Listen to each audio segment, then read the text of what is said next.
So this is the left side of my house, and this side primarily gets a lot of sun as well. So let me back up. I have here a Cryptomeria black dragon.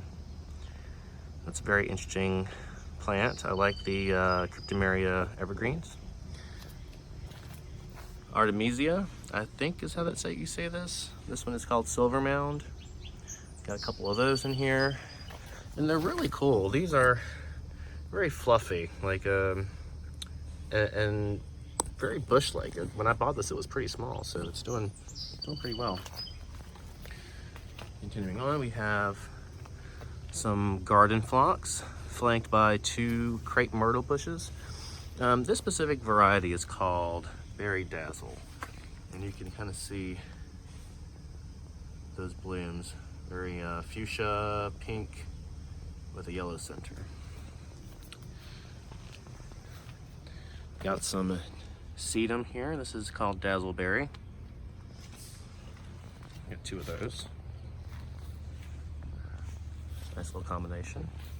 Backing up further, on this side I have this is a Japanese plum yew.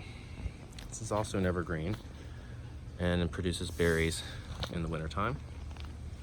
Behind that, I planted a Coleus just to fill in a gap. It's growing slowly, but seems to be okay. And then I've got some blue fescue grass. This is really one of my favorite types of grass. It's very pretty, and I look forward to seeing it go to seed in the later part of the summer here. This one just bloomed yesterday. This is a ConeFlower. This is not a white swan. I forget the name of it, but it is, I think it's called white sombrero, or maybe just sombrero. So it's very nice. I've got some Veronica here. This one's called Purpleicious. So I'm looking forward to seeing that do something. And then more ConeFlowers. This one is called, actually I forget, hot coral, I think. Got some more Veronica and a weed that should not be there. And another hot coral ConeFlower. So that is that part of my yard.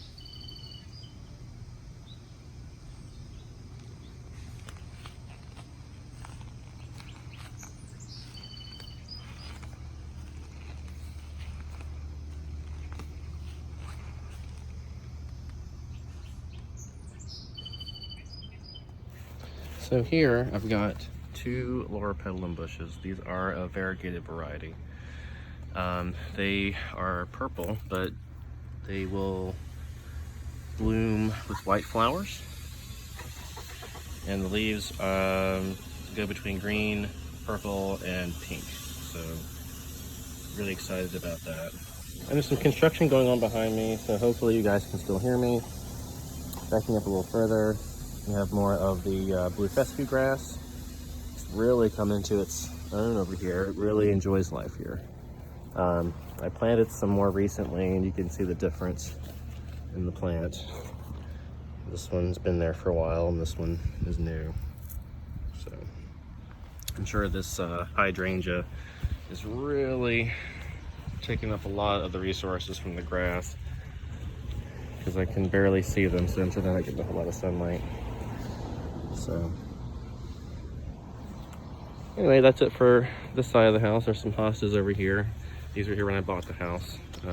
They've all decided to bloom, so I have a lot of work to do there to clean that up. So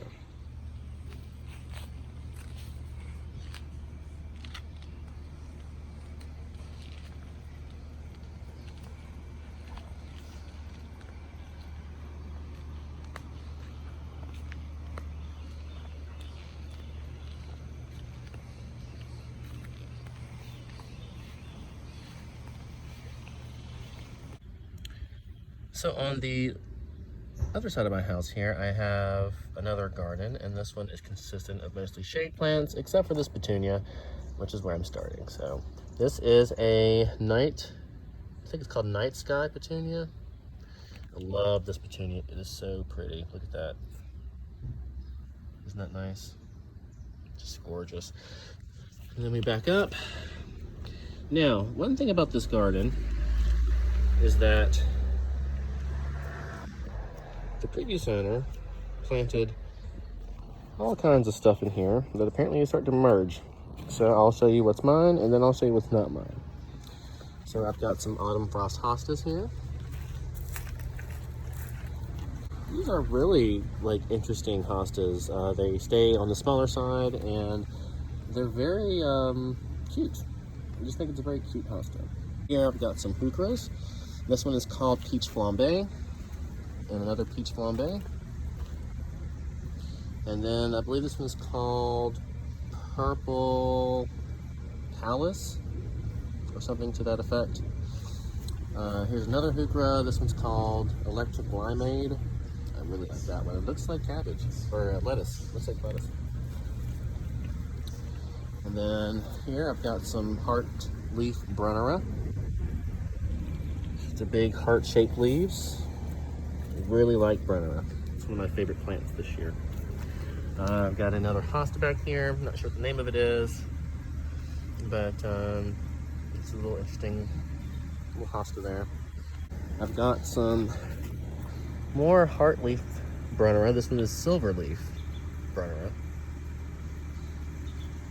And got some more here. And in the middle of my garden, I've got a Japanese maple.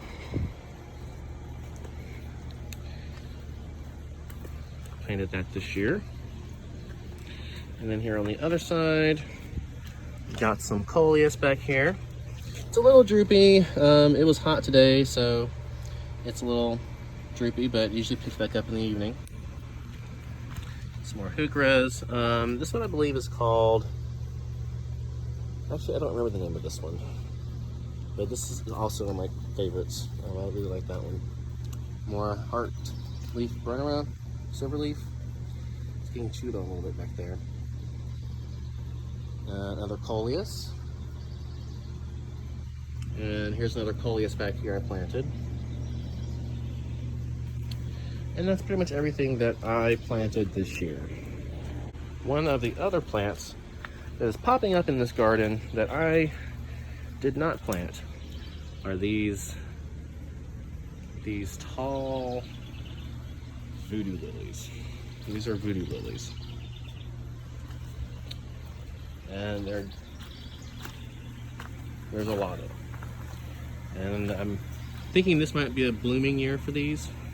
For those of you that do not know, a voodoo lily is a relative of the corpse flower. And the corpse flower, when it blooms, smells like rotting meat to attract bugs. So that's what I have in my garden. Zombie flowers. Great. And towards the back here, this was all here previously, but it's basically hydrangeas, or excuse me, a hydrangea, a lot of hostas, and a camellia, which bloomed very early this year. I plan on next year ripping out all these hostas and redoing this area and maybe putting a maple where that camellia is. And then back there, I've got some Persian shields that seem to be doing fairly well. All right, you guys, well, that's the tour of my garden. I hope you enjoyed it, and I will continue to make videos to showcase all of the different plants that I have in my garden and the progress that they're going to make over the course of the summer.